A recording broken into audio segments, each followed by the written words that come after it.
Hello. জি sir. আচ্ছা, আমরা শুরু করি। সেটা হচ্ছে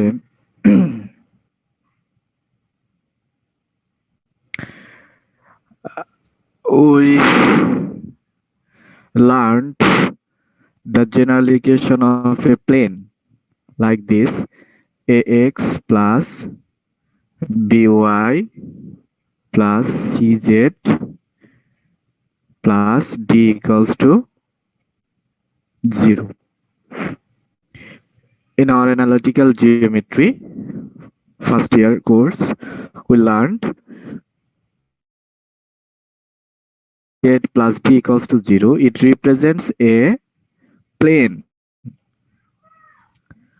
It represents a plane where small a, small b, small c, they represent a specific property of the plane.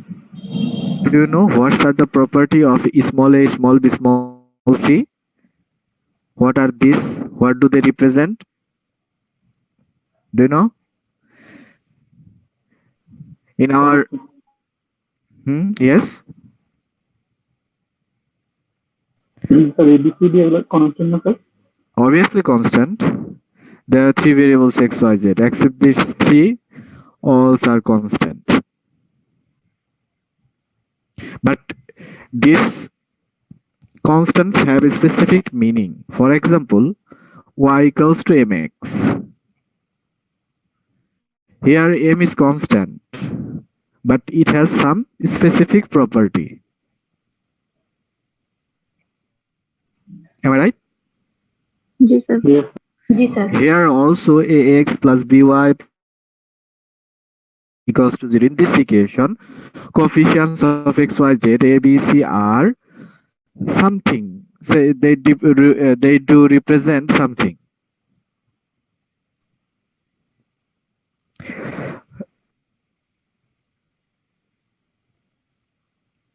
One oh three, analytical geometry. There was a chapter plane. করছো না? জি sir. সেখানে ABC ওগুলো কি জানো না? Sir এ হচ্ছে origin থেকে x Axis এর দিকে এই আমাদের যে প্লেন আছে এটার distance. No, that will be like this: x by a G sir. plus y by b plus z by c equals to 1. For this equation, not this one. Here a, b, c A, B, C are the direction ratios. Direction ratios normal to the plane of a straight line, normal to the plane. মনে নাই? Direction ratio, direction cosine পড়ো নাই? Hello? G sir. Direction ratio A, B, C হচ্ছে direction ratio of a normal straight line to this plane. মনে করো তুমি যে খাতাটা আছে এখন, যে খাতায় তুমি লিখতেছো, সাপোজ সেই খাতাটা হচ্ছে একটা প্লেন। ঠিক আছে কি? হ্যালো? জি স্যার। উত্তর দাও, আমাকে দুইবার কোশ্চেন করতে হয় কেন? তাহলে সেইখানে তুমি যদি একটা পেন লম্বভাবে ধরো যে কোনো পজিশনে খাতার উপরে, সেই স্ট্রেট লাইন, লম্ব স্ট্রেট লাইনের ডিরেকশন রেশিওস এ বি সি। ওকে, জি স্যার। দেখো যে জি এখানে স্যার। বলা আছে if a b c and d are constant, a b c are non-zero, not zero at a time. The graph of the equation x plus by plus cz plus d equals to 0 is a plane that has the vector n vector equals as a normal. এইটা হচ্ছে একটা normal ভেক্টরের component a x a I plus bj plus cz এটা হচ্ছে normal ভেক্টরের component. সেই normal vector একটা straight line, সেই স্ট্রেট লাইনের ডিরেকশন রেশিওস হবে এ বি সি। তো যে কোনো প্লেনের নরমাল ভেক্টরের প্লেনের ইকুয়েশন যদি এরকম হয় x plus B Y plus C z plus D equals to 0, normal ভেক্টরের কম্পোনেন্ট গুলো হবে এ বি সি। এটা আমাদের মনে রাখতে হবে, যে এটা প্রমাণ আছে এখানে, এটা ইজিলি আমরা প্রমাণ করতে পারি খুব ইজিলি। এটা আমাদের দরকার নেই, আমাদের যে জিনিসটা দরকার এখানে যেটা আসে লাস্ট ক্লাসে, যেটা হচ্ছে অ্যাঙ্গেল বের করার ক্ষেত্রে। আচ্ছা, দুইটা প্লেন যখন ইন্টারসেক্ট করে, তোমরা এটাই করার কথা, maybe you have learn this, a1x plus b1y plus c1z plus d1 equals to 0. This is a one plane. If we have another plane, a2x plus b2y plus c2z plus d2 equals to 0. Now, if these two planes intersect to each other, যদি এরা পরস্পরকে intersect করে, then what will be the angle between these two planes? এই প্লেনের মধ্যবর্তী angle কত হবে? For example, আমরা যদি আমাদের ক্লাসরুমের কথা বিবেচনা করি, আমাদের ডিপার্টমেন্টে, সেখানে যে ফ্লোরটাতে বসেছিলাম সেই ফ্লোরটা হচ্ছে একটা প্লেন, আবার পাশে যে দেয়ালগুলো সেগুলো যদি একটা প্লেন ধরো, দুইটা প্লেন যে ইন্টারসেক্ট করছে সেখানে ইন্টারসেক্টিং অ্যাঙ্গেল, আমাদের ক্লাসরুমের ইন্টারসেক্টিং অ্যাঙ্গেল দুইটা প্লেনের কত হবে? 90 ডিগ্রি। 90 ডিগ্রি। এখন এগুলো সব সময় এরকম না থেকে যদি আঁকা বাঁকা একটু থাকে, তাহলে সেই অ্যাঙ্গেলটা কিভাবে মেজার করব? দুইটা যখন প্লেন দেয়া থাকবে, তখন সূত্রটা ছিল থিটা ইকুয়ালস টু, মনে আছে? বলো তো, cos inverse a1 into a2 plus b1 into b2 plus c1 into c2 divided by square root a1 square plus b1 square plus c1 square into square root a2 square b2 plus b2 square plus c2 square. দেখো তো, এই ফর্মুলাটা কি পড়েছিলে তোমরা? হ্যাঁ জি sir. প্লেনের ক্ষেত্রে করছো কিনা? Yes or no? তোমাদের তো এখানে কোনো পরীক্ষা নেওয়া হচ্ছে না, পড়ছো না পড়ো নাই সেটা? হ্যালো, আর পড়ছি আমরা, কিন্তু হচ্ছে ম্যাম কয়েকটা দাগাই দিছে, জাস্ট আমরা ওইগুলা মুখস্থ করে পরীক্ষা দিয়ে দিছি, কিন্তু ভালো করে বুঝি না এগুলো। আচ্ছা, এটা বলতে এতক্ষণ আমার কথা বলতে লাগলো কেন? এটা প্রথমে বলা যেত না? তোমাদের কি কেউ কিছু বলতেছে এখানে, প্রেসার করতেছে কিছু? আমি তোমাদেরকে জিজ্ঞাসা করছি পড়ছো কিনা। যদি পড়ে থাকো তাহলে আমি একভাবে তোমাদেরকে পড়াবো, আর যদি না পড়ে থাকো তাহলে আমার প্রেজেন্টেশনটা অন্যভাবে হবে। দুইটা পার্থক্য আছে। যদি তুমি একটা জিনিস জানো, sin square theta plus cos square theta equals to 1, এটা তুমি জানো, এটার ক্ষেত্রে আমার যেভাবে বলবো, আর যে আননোন যার ক্ষেত্রে, তার ক্ষেত্রে আমি সেম ভাবে বলবো না, তাকে অন্যভাবে বুঝাইতে হবে। তো তোমরা যদি এই সূত্রটা না জানো তাহলে আমাকে একভাবে বোঝাতে হবে, আর যদি জানো তাহলে আমাকে অন্যভাবে বোঝাতে হবে। আচ্ছা, এটা হচ্ছে অ্যাঙ্গেল বের করার সূত্র। যদি দুইটা প্লেনের ইকুয়েশন দেয়া থাকে এবং সেই প্লেনের দুইটার যে coefficient a1 b1 c1 a2 b2 c2 coefficient for variables, সেগুলো আসলে নরমাল ভেক্টরে কি বলতো? কম্পোনেন্ট। নরমাল ভেক্টরের এই যে একটু আগে থিওরামে যেখানে দেখে আসলাম না, যে n a b c as a normal, theorem 1.61, এই যে এখানে যে দেখা যাচ্ছে a b c হচ্ছে নরমাল ভেক্টরের কম্পোনেন্ট। তো দুইটা প্লেনের ইকুয়েশন যদি দেয়া থাকে, সেখান থেকে আমরা নরমাল ভেক্টরের কম্পোনেন্ট a b c বের করতে পারি। সেই a b c এর উপর ভিত্তি করেই দেখো এখানে থিটাটা বের করা। শুধু a b c, d এর কিন্তু কোনো এখানে কন্ট্রিবিউশন বা সিগনিফিকেন্স নেই জি স্যার। অ্যাঙ্গেলের ক্ষেত্রে। সো উপরের ইন দা ডিনোমিনেটর, নিউমারেটরে দেখো a1 a2 b1 b2 plus, এটা কিন্তু দেখো এই যে এই প্লেনের নরমাল ভেক্টর হচ্ছে a1i plus a2j plus sorry a1 b1 b1j c1 T2K এটা হচ্ছে এই ভেক্টরের নরমাল ভেক্টর। আবার অনুরূপভাবে এটার একটা normal vector a2i b2j c3 a2i b2j c2k। কে এই দুইটা ভেক্টরের যদি ডট প্রোডাক্ট নাও তাহলে কিন্তু দেখো উপরেরটা আসতেছে।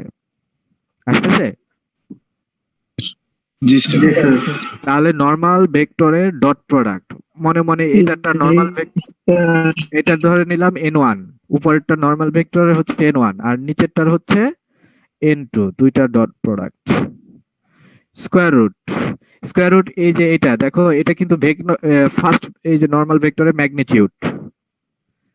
জি স্যার তাহলে এখানে আমি অ্যাবসলিউট ভ্যালু অফ n1 লিখি। অ্যাবসলিউট ভ্যালু n1 মানে হচ্ছে নরমাল ভেক্টরের ম্যাগনিটিউড ইনটু এখানে নরমাল ইনটু কারণ দুইটা স্কেলার কোয়ান্টিটি।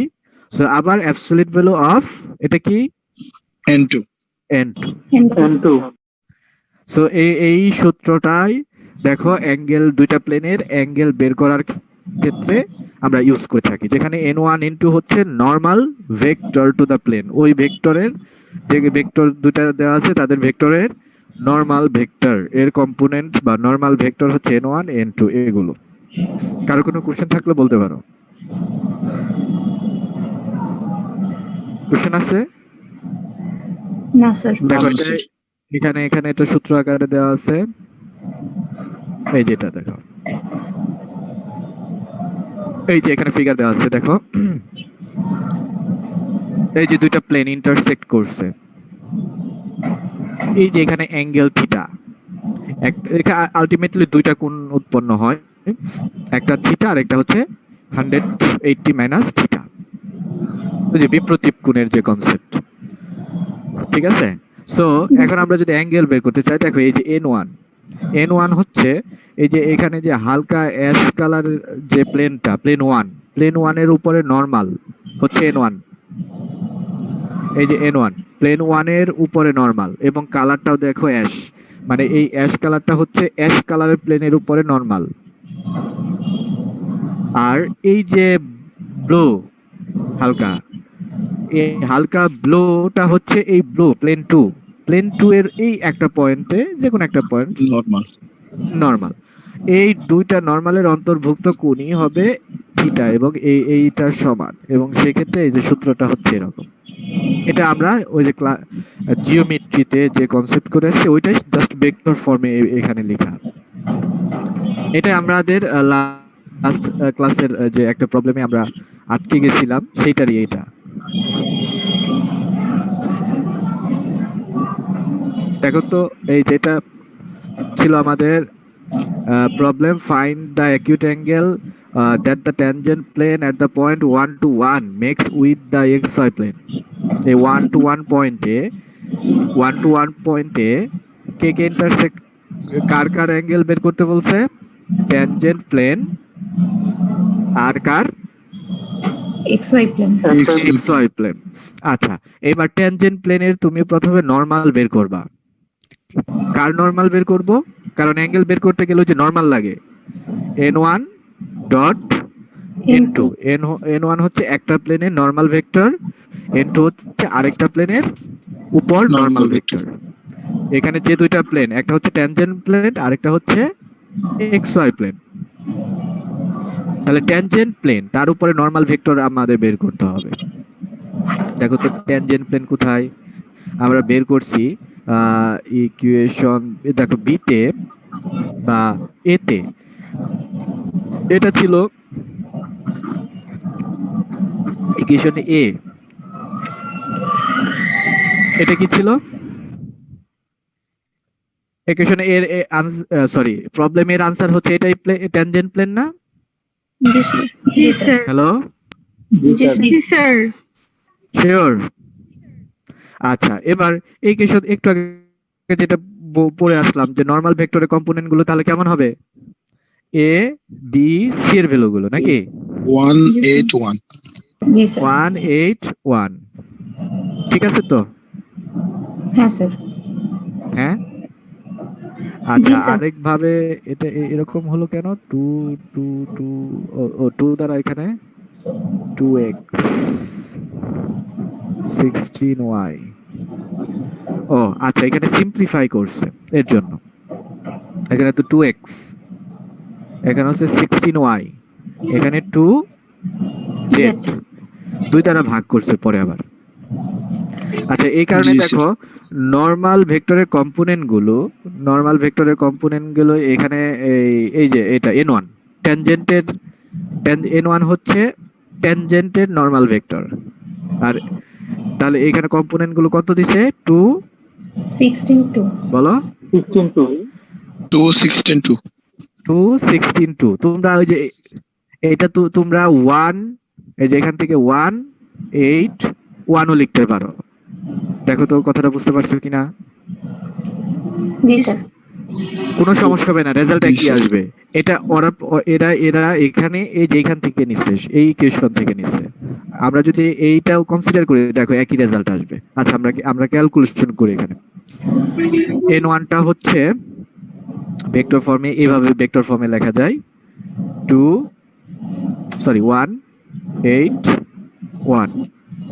আচ্ছা, n2 কি? অপর প্লেনের উপর নরমাল। অপর প্লেন কি? এখানে xy প্লেন। xy প্লেনের উপর নরমাল কে থাকে? জেড। Z axis. রুট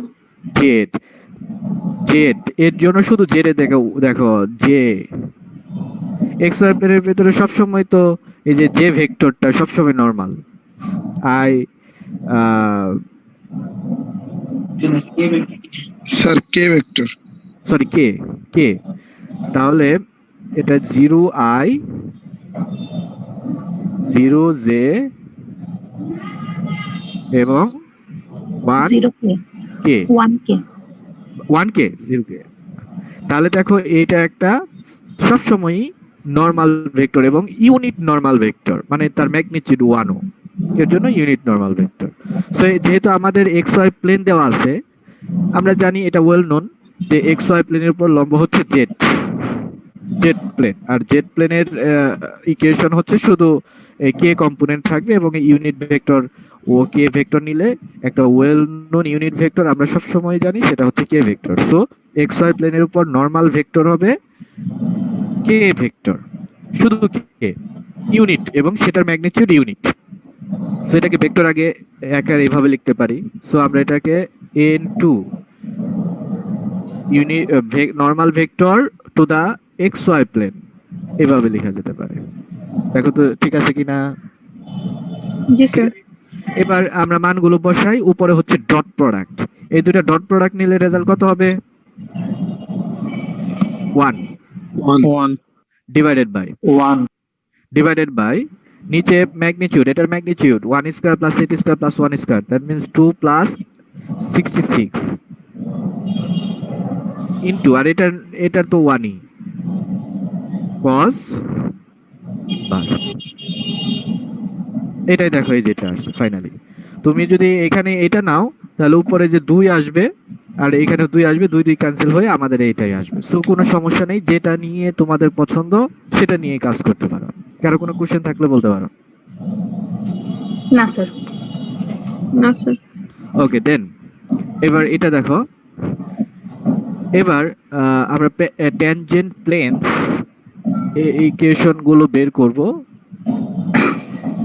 কিন্তু যদি সারফেসের ইকুয়েশনটা এরকম হয় স্পেসিফিকলি z equals to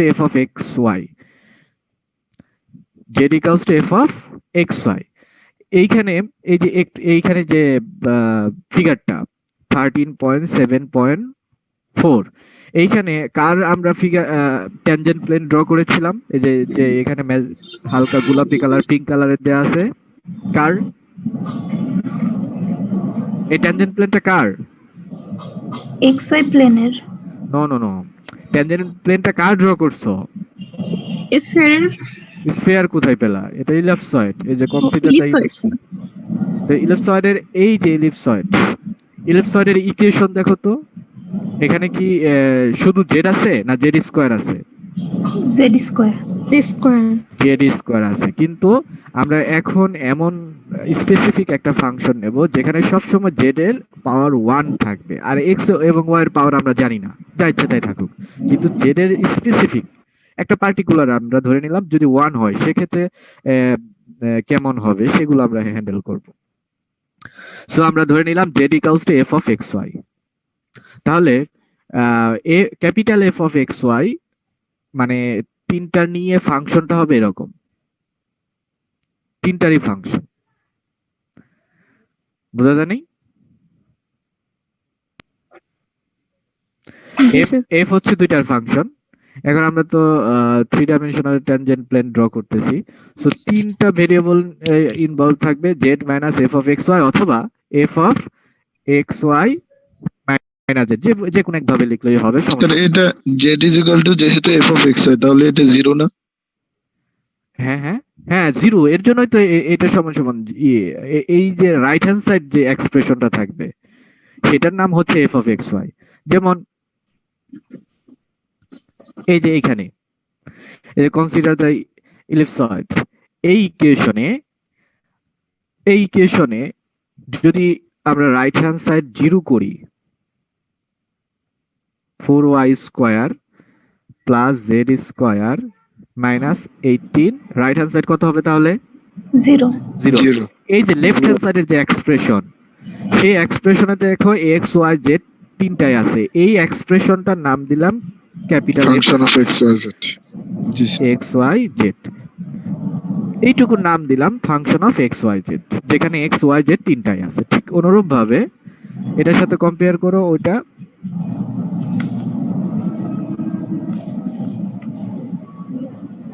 এই যেটা এক পাশে নিয়ে যেটা আসবে সেই সম্পূর্ণটা নাম দিলাম capital F of x Y z. এবার আগে যেভাবে করছি, এখানে যেভাবে করছি যে ক্যাপিটাল এফ এর জন্য capital F of x Y z যেভাবে করা হয়েছে ঠিক ওভাবে আমাদের অগ্রসর হলেই আনসার চলে আসবে।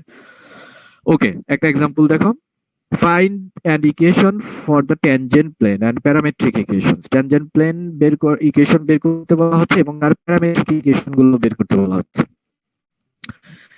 দুইটা কাজ আমাদের এখানে। For the normal line, parametric equation কার জন্য? নর্মাল লাইনের জন্য। Normal line to the surface z equals to x square y at a particular point 2, 1, 4. ওকে, তাহলে আমরা প্রথমে ফার্স্ট ওয়ান দিই, tangent plane. Okay, this is our given surface. We can rewrite this z minus x square y. Suppose this expression is our function capital F. Okay, then capital F equals to 0 on the surface. Surface উপর অবশ্যই এটা maintain হবে, 0 হবে। নাও এবার tangent plane বের করার condition যে ছিল মনে আছে? Gradient of F at a particular point x naught y naught z naught dot কি ছিল যেন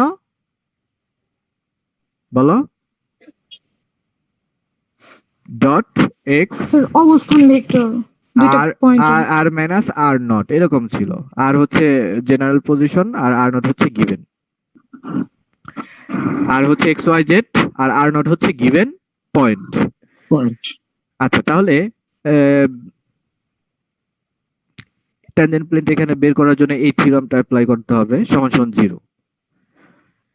প্রথমে তাহলে গ্রেডিয়েন্ট অফ এফ বের করো, গ্রেডিয়েন্ট অফ এফ সমান সমান এইটা, বাট আমাদের এই পার্টিকুলার পয়েন্টে বের করতে বলা হচ্ছে ট্যানজেন্ট, সো পার্টিকুলার পয়েন্টে গ্রেডিয়েন্ট বের করতে হবে। পার্টিকুলার পয়েন্টে গ্রেডিয়েন্ট এই যেটা ফার্স্ট, এটা পেলাম। সো এবার ট্যানজেন্ট প্লেনের ইকুয়েশন খুব ইজিলি বের করতে পারি। এখানে আর মাইনাস আর নট এটা কত হবে? এক্স, এখানে 2, 1, 4 এইটা দেওয়া আছে, তাহলে আর মাইনাস আর নট হবে x minus 2i plus y minus 1j plus z minus 4k। ঠিক আছে কি? জি স্যার। তাহলে এবার ডট প্রোডাক্ট নাও, তাহলে -4 ইন্টু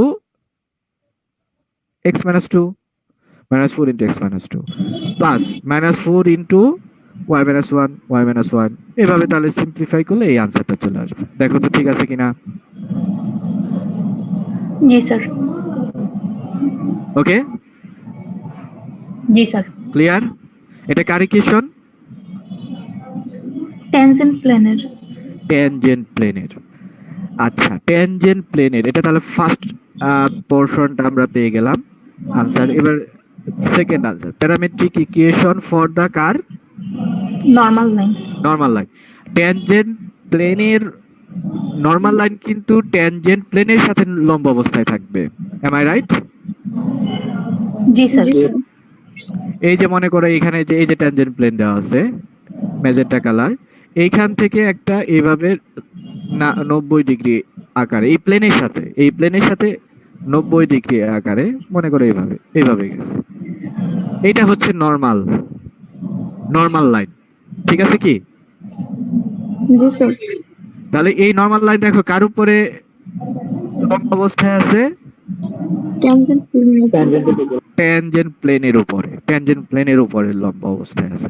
আচ্ছা, আমরা একটু আগে যে প্লেনের ইকুয়েশনে এ বি সি এগুলো কি বলেছিলাম? A X plus B Y plus C Z equals to plus D equals to 0।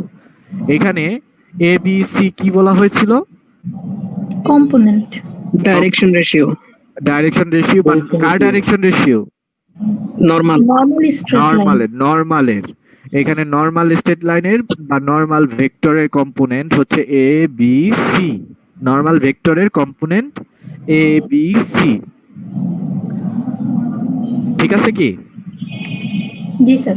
আচ্ছা, প্যারামেট্রিক ইকুয়েশন হচ্ছে এমন একটা ইকুয়েশন যে ইকুয়েশন দিয়ে কোনো পয়েন্টের অবস্থান সময়ের সাথে যদি পরিবর্তন হয়, মনে করো একটা পয়েন্ট ইনিশিয়ালি এখানে আছে, এখন সময়ের সাথে সাথে যদি এ মুভ করতে থাকে, এরকম ভাবে মুভ করতে থাকলো, তাহলে এইটাই হচ্ছে প্যারামেট্রিক ইকুয়েশন বা ট্র্যাজেক্টরি। এটাকে বলা হয় ট্র্যাজেক্টরি, আর এই ইকুয়েশনকে বলা হয় প্যারামেট্রিক ইকুয়েশন। তাহলে এই যে নরমাল ভেক্টর, এই নরমালের আমাদের প্যারামেট্রিক ইকুয়েশন বের করতে বলা হচ্ছে। তাহলে ইনিশিয়ালি পয়েন্ট কোথায় ছিল? শুরু হয়েছে কোথা থেকে এই নরমাল ভেক্টরটা? 1 to 1 point. আচ্ছা, 1, এটা কিন্তু এক্স এর ভ্যালু 1, ওয়াই এর ভ্যালু 2, জেড এর ভ্যালু 1। এটা কিন্তু ইনিশিয়ালি। কিন্তু যখন এই পয়েন্টটা নরমাল ডিরেকশন বরাবর মুভ করতে থাকবে, তাহলে কি এই কোঅর্ডিনেট সেম থাকবে না পরিবর্তন হবে? পরিবর্তন হবে। এই যে প্লাস প্লাস প্লাস টি এর সময়ের সাথে সাথে পরিবর্তন হবে, সময়ের সাথে সাথে টি প্লাস টি। এখন কত রেটে পরিবর্তন হবে সেটাও যে আমরা বলেছিলাম নরমাল ভেক্টরের কম্পোনেন্ট। এই যে এক্স এর দিকে কম্পোনেন্ট কত নরমালের? এই যেখানে 1। নো, এই যে এই প্লেন ইকুয়েশনে এ বি সি বলেছিলাম, এ বি সি হচ্ছে নরমাল ভেক্টরের কম্পোনেন্ট, এ হচ্ছে এক্স কম্পোনেন্ট। তাহলে এইখানে এ দ্বারা মাল্টিপ্লাই হবে টি ইন্টু এ, প্লাস আবার ওয়াই কম্পোনেন্ট কত? বি। তাহলে এটা হচ্ছে বি রেটে এটা পরিবর্তন হতে থাকবে, নরমাল ভেক্টরটা ওয়াই এর দিকে বি রেটে পরিবর্তন হতে থাকবে টাইমের সাথে সাথে। এই অনুরূপভাবে এখানে সি। তাহলে এইভাবে আমরা প্যারামেট্রিক ইকুয়েশন গুলো বের করতে পারি। ওকে, তাহলে এই কনসেপ্টটা যদি ইউজ করো, তাহলে দেখো তো আমাদের প্যারামেট্রিক ইকুয়েশন কত হবে। কোন পয়েন্ট থেকে নরমাল বের করতে বলা হচ্ছে? 214। কোথায়? হ্যাঁ 214। ওকে, সরি 214। তাহলে x equals to 2, y equals to 1, z equals to 4। এরপরে প্লাস টি দাও। এবার নরমাল, যেহেতু প্যারামেট্রিক ইকুয়েশন কার বের করতেছি? নরমাল। তাহলে নরমালের যে ভেক্টর, নরমাল ভেক্টর ফর্ম কার নরমাল সেটা বলো তো? ট্যানজেন্ট প্লেনের। তাহলে এইটা হচ্ছে ট্যানজেন্ট প্লেন, এটা হচ্ছে ট্যানজেন্ট প্লেন। এই ট্যানজেন্ট প্লেনের নরমাল ভেক্টরের কম্পোনেন্ট গুলো কি কি? -4 -4 1 যেটা x এর কম্পোনেন্ট, অথবা এটা ওই যে আমরা এই পুরোটাকে যদি এক্স এর সাপেক্ষে ডেরিভেটিভ করো, মানে এক্স এর দিকে পরিবর্তনের হার। এইটাই হচ্ছে আমরা বলতেছি এক্স এর দিকে কম্পোনেন্ট, এক্স এর দিকে পরিবর্তনের হার, এক্স কিভাবে পরিবর্তন হচ্ছে। তাহলে দেখো ডেল এফ ডেল এক্স হবে -4, মানে অনেক ভাবে এটাকে ইন্টারপ্রিটেশন করা যায়। তুমি যদি সূত্র দিয়ে বলো যে এবিসি হচ্ছে নরমাল ভেক্টরের কম্পোনেন্ট, সো এইভাবে নরমাল ভেক্টর গুলো অ্যাড হয়ে যাবে, টি এর সাপেক্ষে নরমাল ভেক্টরের কম্পোনেন্টটা অ্যাড হয়ে যাবে মাল্টিপ্লাই হয়ে। আবার এইভাবে বলতে পারো যে এই এক্স হচ্ছে ইনিশিয়ালি এইখানে আছে, কিন্তু এটা তো পরিবর্তন হচ্ছে সময়ের সাথে সাথে, তাহলে এক্স এর দিকে পরিবর্তনের হারটা কত, এই যে এখানে থেকে পরিবর্তনের হার বের করো, ডেল এফ ডেল এক্স -4, তাহলে এটা হবে -4t। অনেক ভাবে তুমি বলতে পারো, তবে যে কোনো একটা পদ্ধতি ভালোভাবে শিখলেই এনাফ। তুমি যদি এটা ধরো যে এ বি সি হচ্ছে নরমাল ভেক্টরের কম্পোনেন্ট, সো এখানে নরমাল ভেক্টরের কম্পোনেন্ট গুলো অ্যাড হবে এবং সময়ের সাথে সাথে সে ওভাবে পরিবর্তন হতে থাকবে। That's enough. কারো কোনো কোশ্চেন আছে? হ্যালো, না স্যার। আচ্ছা দেন থিওরাম, এটা দেখো, এটা প্রমাণটা করব, খুব ইজি প্রমাণ। if f of x y z is differentiable at a point, একটা নির্দিষ্ট point x naught y naught A f of x differentiable, then the tangent plane to the surface, tangent plane to the surface, এই যে surface, যে specifically z এর পাওয়ার 1, একটু আগে যে problem করে আসলাম ওরকম, at a point this, এই পয়েন্টে যে প্লেনটা, তার প্লেনের ইকুয়েশন হবে এরকম, z equals to f of x naught, y naught, এটা কিন্তু দেখো z naught এ, এটা তুমি বলতে পারো মনে মনে z naught, z এর value at x naught y naught পয়েন্টে, তাই না? জি স্যার। আচ্ছা, আমাদের যে অরিজিনাল সূত্র ছিল প্লেনের, ট্যানজেন্ট প্লেনের, সেখানে দেখো এরকম ছিল, f of x ডট গুণন করার পর x minus x naught plus f of y at point into এগুলো into y minus y naught plus f of z minus z naught equals to 0। দেখো এটা ছিল আমাদের নরমাল, এই যে এটা 3 নাম্বার ইকুয়েশন, প্লেনের ইকুয়েশন, ট্যানজেন্ট প্লেনের ইকুয়েশন। এই যে ক্যাপিটাল এফ অফ এক্স মানে এক্স এর সাপেক্ষে derivative into x minus x not, এটা কিন্তু এই যে এই নরমাল আমরা যেটা শিখছি, এই যে একটু আগে ভেক্টর ডট প্রোডাক্ট দিয়ে করলাম না একটা, এই যেরকম nabla F dot r minus r naught, ওইটাই ডট প্রোডাক্টটা এক্সপ্যান্ড করলে এরকম আসবে এক্সপ্রেশনটা। আচ্ছা ঠিক আছে, তাহলে এইখানে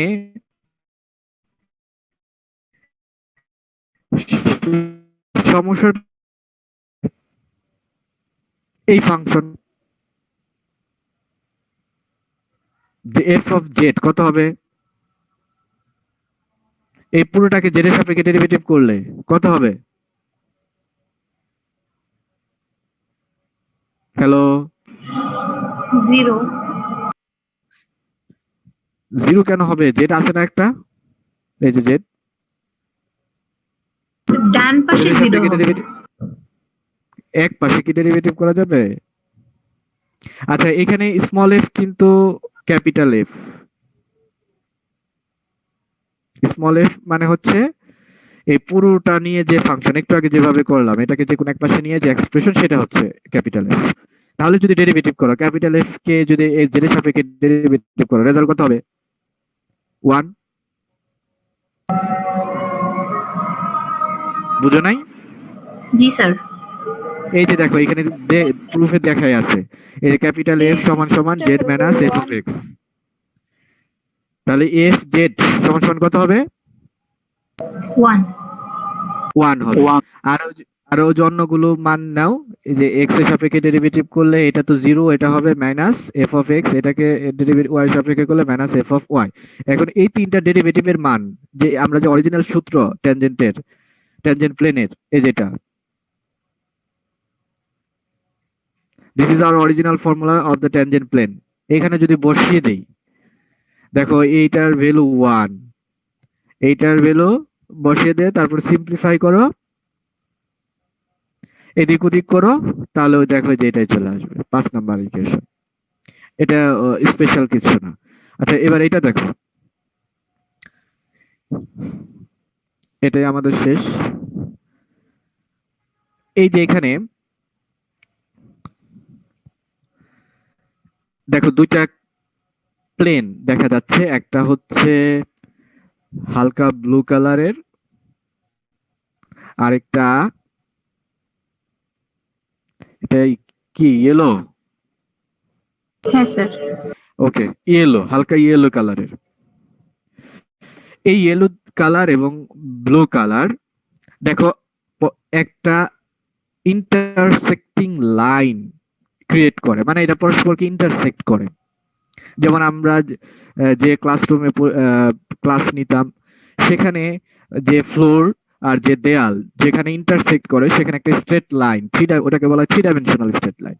ওই 3 ডাইমেনশনাল স্ট্রেট লাইন ক্রিয়েট হয়, সেটা ওই যে এইখানে 3 ডাইমেনশনাল স্ট্রেট লাইনে যেখানে হালকা গাঢ় ব্লু কালার দিয়ে যে লাইনটা দেখানো হচ্ছে, এটা এইটার উপরে একটা পয়েন্ট এখানে নেওয়া হচ্ছে স্পেসিফিক, এই যেটা ব্লু কালারের, সেই স্পেসিফিক পয়েন্টটা হচ্ছে তাহলে কোথায় অবস্থিত বলতো? ইন্টারসেক্টিং কার্ভে। কোথায় অবস্থিত? Intersecting curve. ইন্টারসেক্টিং কার্ভে। ওকে, এখন এই পয়েন্টটা ধরে নিলাম একটা fixed point x0 y0 z0। এই পয়েন্টে আমরা যদি এখন এই ব্লু না, হ্যাঁ এই ব্লু প্লেনের উপর গ্রেডিয়েন্ট বের করি। ব্লুটার ইকুয়েশন হচ্ছে ক্যাপিটাল জি। ব্লুটার ইকুয়েশন কি? Capital G. তাহলে এর গ্রেডিয়েন্ট যদি বের করি, তাহলে এই গ্রেডিয়েন্টের direction, gradient of capital G, direction কোন দিকে হবে?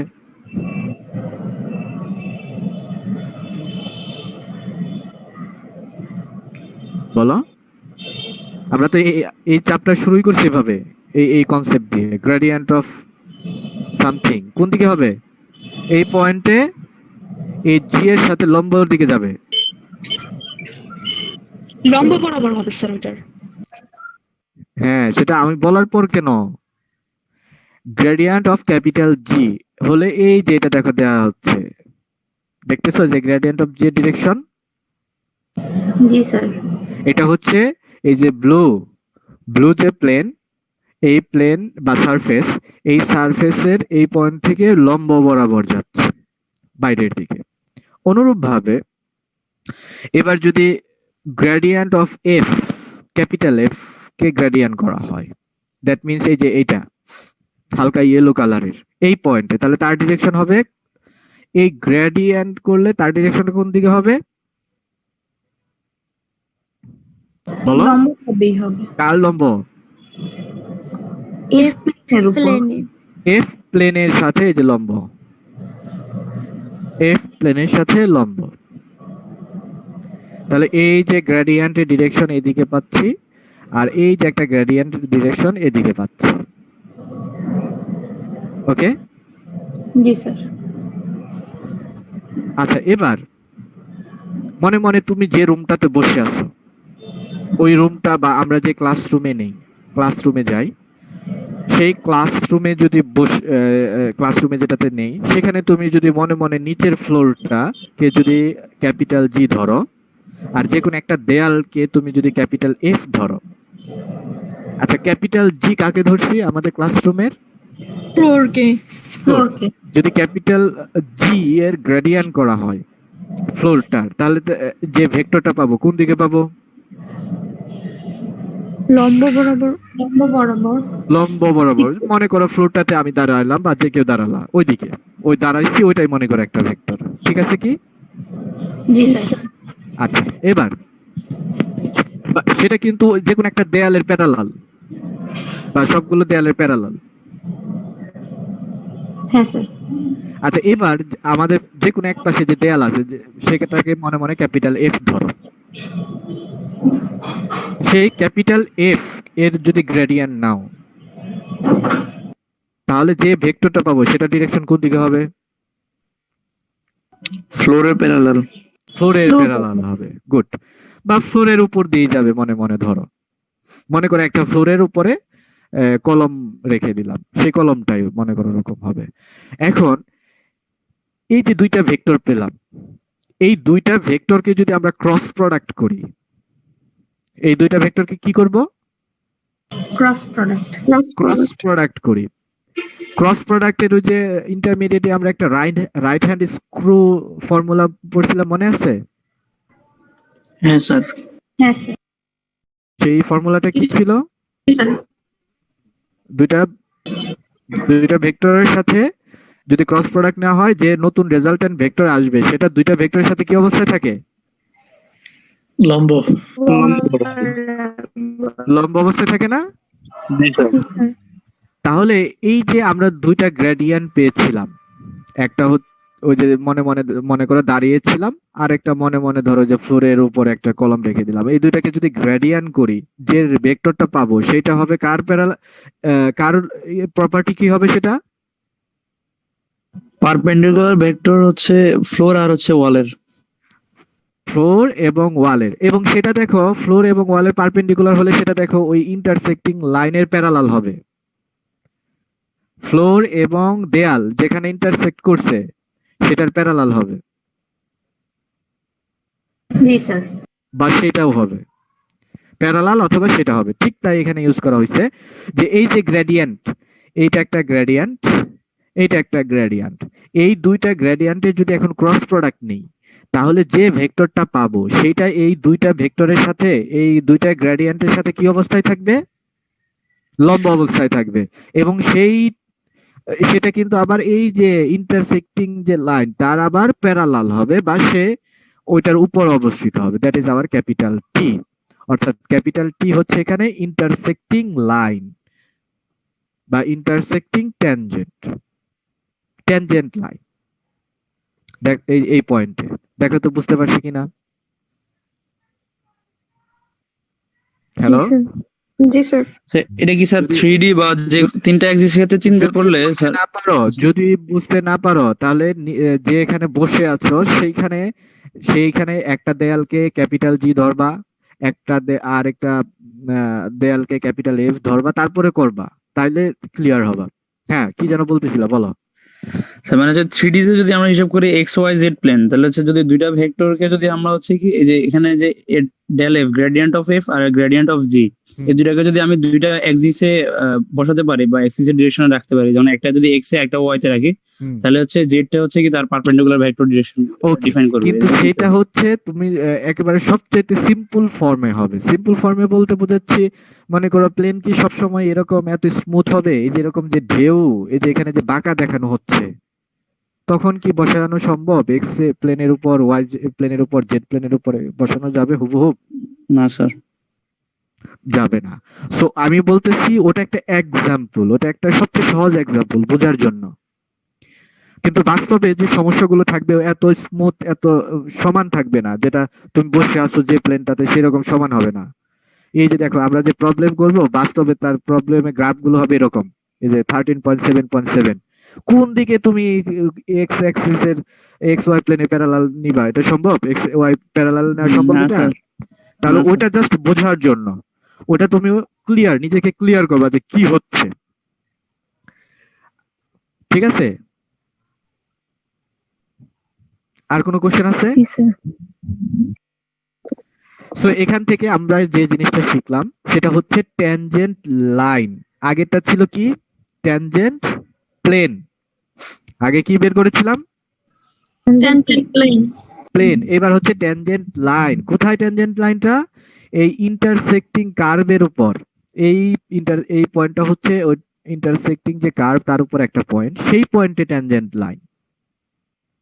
আবার বলতেছি, এই যে ব্লু কালারের যে পয়েন্টটা, এই পয়েন্টটা কোথায় অবস্থিত? ইন্টারসেকশন। এটা কিন্তু শুধু এই যে ব্লু কালারের প্লেনের উপর অবস্থিত না, অথবা এই এটা কি যেন বলেছিলাম কালার, ইয়েলো, এই ইয়েলো কালারের উপর অবস্থিত না। এই পয়েন্টটা দুইটার উপরে মানে ইন্টারসেক্টিং যে কার্ভ সেই কার্ভের উপর একটা পয়েন্ট। এখন সেই পয়েন্টে যদি ইন্টারসেক্টিং যে কার্ভ সেটার সাপেক্ষে যদি ট্যানজেন্ট ড্র করতে চাও, ইন্টারসেক্টিং কার্ভের সাপেক্ষে এই পয়েন্ট থেকে যদি ট্যানজেন্ট ড্র করতে চাও, তাহলে এই গ্রেডিয়েন্ট অফ জি এবং গ্রেডিয়েন্ট অফ এফ এর ক্রস প্রোডাক্ট নিতে হবে। ক্রস প্রোডাক্ট নিলেই আমরা এই ট্যানজেন্ট লাইন পাওয়া সম্ভব হবে। এটাই হচ্ছে আমাদের এই সেকশনের মূল জিনিস। দেখো এখানে কি বলছে, এই যে এখানে দেখো নিচে একটা ইলিপসয়েড আর উপরে একটা প্যারাবোলয়েড, এটা ইন্টারসেক্ট করছে। ইন্টারসেক্ট করে এই যে দেখো একটা সার্কেলের মতো ক্রিয়েট হবে। Am I right? জি স্যার। একটা সার্কেলের মতো ক্রিয়েট হবে। এই যে দেখো সার্কেলের মতো ক্রিয়েট হবে। এই যে এখান দিয়ে যে ব্ল্যাক কালারে বোল্ড লাইনটা দেওয়া হচ্ছে ওইটা ইন্টারসেক্টিং কার্ভ, সেটা অ্যাকচুয়ালি একটা সার্কেল হয়ে যাবে। এই ক্ষেত্রে হয়তো নাও হতে পারে, আমি জানি না, অথবা টু ডাইমেনশনাল ইলিপসও হতে পারে, এরকমও হতে পারে। সো এখন এই ইন্টারসেক্টিং কার্ভের উপর একটা পয়েন্ট, রেড পয়েন্ট, সেটা বলা হচ্ছে এই প্রবলেমের জন্য 1 1 2। দেখো এই 1 1 2 পয়েন্টটা ইন্টারসেক্টিং কার্ভের উপর অবস্থিত, মানে এই উপরে যে এই কালার হালকা এই যে গোলাপি কালারের যে প্যারাবোলেট এটার উপরে অবস্থিত, আবার নিচে যে ইলিপসয়েড সেটার উপরে অবস্থিত, কারণ ইন্টারসেক্টিং এ যেহেতু অবস্থিত তার মানে দুইটার উপরে অবস্থিত হবে। দেখো এটা জাস্টিফাই করা যায় কিভাবে, এই পয়েন্টটা দেখো এই যে প্যারাবোলয়েডের ইকুয়েশন কেও স্যাটিসফাই করবে, আবার ইলিপসয়েডের ইকুয়েশন কেও স্যাটিসফাই করবে। দেখো তো ঠিক আছে কিনা? হ্যাঁ স্যার। দেখো দুইটা ইকুয়েশনকে স্যাটিসফাই করে এই যে পয়েন্টে আমাদের ট্যানজেন্ট লাইন ড্র করতে বলা হচ্ছে। সো এখন আমাদের টার্গেট হচ্ছে এই 1 1 2 পয়েন্টে ট্যানজেন্ট লাইন ড্র করা। এই 1 1 2 পয়েন্ট আবার এই দুটার ইন্টারসেক্টিং, এটা বলেও দিচ্ছে the tangent line to the curve of intersection of this two. তো একটু আগে আমরা দেখে আসলাম যে ইন্টারসেক্টিং পয়েন্টে যদি ট্যানজেন্ট লাইন ড্র করতে হয় তাহলে দুইটা প্লেনেরে কি লাগে, গ্রেডিয়েন্ট বের করতে হয়। দুইটা প্লেনেরে কি বের করতে হয়, গ্রেডিয়েন্ট বের করতে হয় ওই পয়েন্টে। এই যে দেখো ওই পয়েন্টে দুইটা প্লেনেরই গ্রেডিয়েন্ট বের করব। এই যে একটা গ্রেডিয়েন্ট, এটা একটা গ্রেডিয়েন্ট। তারপরে যদি ক্রস প্রোডাক্ট নাও, ক্রস প্রোডাক্ট নিলে যে ট্যানজেন্ট যে ভেক্টরটা আসবে সেটা আবার এই দুইটা গ্রেডিয়েন্টেরই লম্ব অবস্থায় থাকবে। যে রাইট হ্যান্ডেড স্ক্রু, দেখো মনে মনে তুমি ধরো একটা ভেক্টরকে যদি ওই যে রাইট হ্যান্ডেড স্ক্রু যে ইন্টারমিডিয়েটে শিখছো না হাত দিয়ে, জি স্যার। একটা ভেক্টরকে মনে মনে নেবলা জি, আরেকটা ভেক্টরকে নেবলা এফ ধরো, আর উপরে যে কোনো একটা বাকি যে থার্ড নাম্বার ফিঙ্গার সেটা হবে আমাদের নরমাল ভেক্টর দুইটারই সাথে। বুঝো নাই কি বলতে চাচ্ছিলাম? স্যার আরেকবার বলুন। আচ্ছা, রাইট হ্যান্ডেড স্ক্রু বা ওই যে হাত দিয়ে তিনটা ফিগার যে ই করে ডিরেকশন দেয়, কিভাবে বলি, cross direction of cross product right hand rule.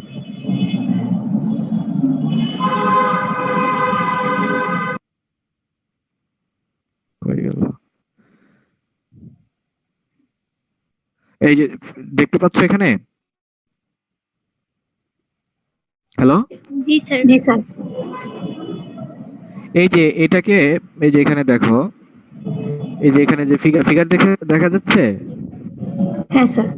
এই হ্যালো, জি স্যার দেখা যাচ্ছে। এই যে এইটাকে মনে মনে ধরো গ্রেডিয়েন্ট এ আর এটাকে মনে মনে গ্রেডিয়েন্ট বি। এখন এই দুটো ক্রস প্রোডাক্ট নিলে এই যে এই উপরের দিকে যে ভেক্টরটা হবে ক্রস প্রোডাক্টের রেজাল্ট। তাহলে এইটা দেখো দুইটার উপরই লম্ব। জি স্যার। এটাকে মনে মনে গ্রেডিয়েন্ট জি, এটাকে মনে মনে গ্রেডিয়েন্ট এফ ধরলে দুইটার ভেক্টরে যদি ক্রস নাও তাহলে এই যে এই দিকে রেজাল্ট পাবা। সো এইটাই আমি বলতে যাচ্ছিলাম। জি স্যার বুঝতে পারছি। এখানে দেখো তাই, এই যে এটাকে গ্রেডিয়েন্ট জি, গ্রেডিয়েন্ট এফ, মনে মনে এটাকে একটা ফিঙ্গার ধরো, এটা একটা ফিঙ্গার ধরো, আর এটা হচ্ছে যে বুড়ো আঙ্গুল আসবে উপরেরটা টি। সো এখন আমরা এই ট্যানজেন্ট লাইন ড্র করার জন্য গ্রেডিয়েন্ট বের করতে হবে ফর বোথ সারফেসেস। তাহলে ফার্স্ট সারফেস মনে মনে ক্যাপিটাল এফ ধরি, প্রথম যে ইকুয়েশন, এটাকে এক পাশে নিয়ে আসো, x square plus y square minus z অথবা জেড মাইনাস এক্স স্কয়ার, যে কোনো একটা নিয়ে আসো, সমস্যা নেই। নিয়ে এসে এটাকে মনে মনে ক্যাপিটাল এফ, এটাকে মনে মনে ক্যাপিটাল জি ধরো, জি ধরে এই এখন আমাদের টার্গেট হচ্ছে 112 পয়েন্টে গ্রেডিয়েন্ট বের করা। 112 পয়েন্টে প্রত্যেকটা গ্রেডিয়েন্ট বের করে নিলাম। তারপরে ওই পয়েন্টে যে গ্রেডিয়েন্টের ভ্যালু তাদের জন্য ক্রস প্রোডাক্ট নিলাম। ক্রস প্রোডাক্ট নিয়ে যে রেজাল্টটা আসলো সেটাই হচ্ছে আমাদের কার ইকুয়েশন। এটা এই ক্রস প্রোডাক্টের রেজাল্টটা এই যে এখান থেকে দেখো ক্রস প্রোডাক্টের রেজাল্টটা হচ্ছে capital T, tangent line. So এটা হচ্ছে আমাদের ট্যানজেন্ট লাইনের ইকুয়েশন। ওকে, কিন্তু ইকুয়েশন এখানে শুধু আবার ইকুয়েশন বের করতে বলা না, প্যারামেট্রিক ইকুয়েশন বের করতে বলা হচ্ছে। কি ইকুয়েশন বের করতে বলছে?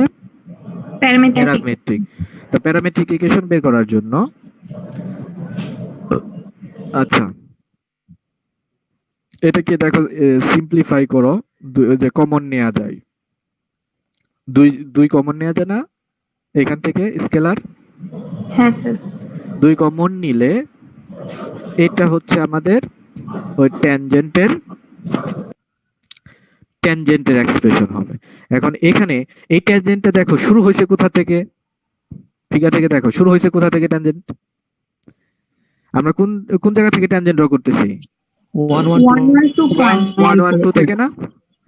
তাহলে এই যে শুরু হবে এক্স এর ভ্যালু 1, ওয়াই এর ভ্যালু 1, জেড এর ভ্যালু 2 থেকে। এরপরে টি টার্ম সম্পৃক্ত, সেটা আসবে ওই যার ভেক্টরের কম্পোনেন্ট গুলো। এই ট্যানজেন্টের যে কম্পোনেন্ট দেয়াই আছে, কম্পোনেন্ট পাইছি না? তাহলে এটা হবে এক্স এর দিকে কম্পোনেন্ট, এক্স এর দিকে পরিবর্তনের হার, আর এক্স এর দিকে কম্পোনেন্ট কত এখানে 6, ওয়াই এর দিকে কম্পোনেন্ট কত ওই ট্যানজেন্টের -7 -70, জেড এর দিকে কম্পোনেন্ট কত -2 -2t। That's our. দিয়ে ভাগ করে দিলে কি প্রবলেম হবে? বুঝতে পারি নাই। না সমস্যা নেই, কারণ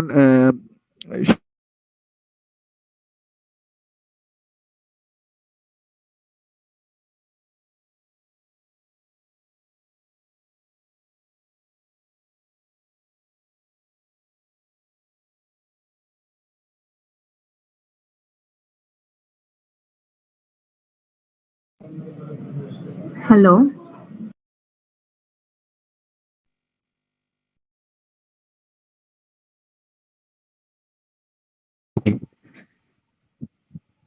হ্যালো, জি স্যার।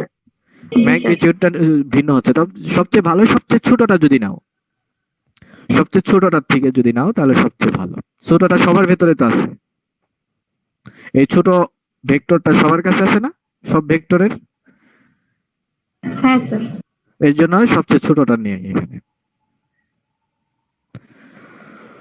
এই হচ্ছে আমাদের। এরপরে তোমাদের এখন হোমওয়ার্ক নাও। হোমওয়ার্ক 18 দেখো, সবাই খাতায় লেখো। হ্যালো, জি স্যার। 18 then 25, 25 থেকে 31, দেন 33 থেকে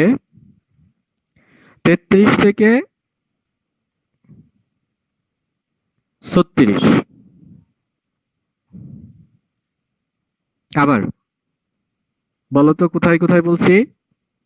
স্যার 18 দেন 25 to 31, 25 থেকে 31, দেন 33 থেকে 36, 33 থেকে 36। এগুলো করো। এগুলো করলেই পরীক্ষায় পাবা। ঠিক আছে? জি স্যার। জি স্যার। ওকে, আল্লাহ হাফেজ। আর এটা তো সলিউশন বুক অনলাইনে আছে, আর যদি বুঝতে অসুবিধা হয় আগামী ক্লাস অবশ্যই বলবা।